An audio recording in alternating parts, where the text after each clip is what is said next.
বলেছিল পালাবো না, তো না পালালে ফখরুল সাহেবের বাসায় গিয়ে উঠবো। সেটাও বলবেন, আমাদের কাজ যদি বাদ হয় তাহলে আপনারা সেটাও বলবেন। একটা আহ্বান রেখে আগামী বৃহস্পতিবার বাংলাদেশের স্বাধীনতার অন্য কেউ হয়ে থাকে তাহলে তার বিরুদ্ধে সমালোচনা করতে পারবো। যে বাংলাদেশের প্রত্যেকটি বিষয় নিয়ে আমরা দেখেছি, আমরা যে আকাঙ্ক্ষা করে বাংলাদেশ স্বাধীন করেছিলাম। তাও একটা কথা বলি, অনেকেই এখনো ইন্ডিয়ার দালালি করে যাচ্ছে। চেষ্টা করবে না ইনশাল্লাহ। আমি চট্টগ্রামকে সর্বশেষ একটি কথা বলছি, অভিনন্দন জানিয়ে আজকের আমাদের এই মানববন্ধন এখানেই শেষ করছি।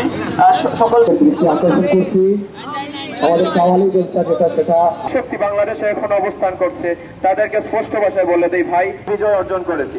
যাই হোক, শুরুতেই বলেছে একটা আমাদের যে স্বর্ণাকাশ গিলে ফেলে খাচ্ছিল, সেই ছাত্রলীগ আমরা নই, আমরা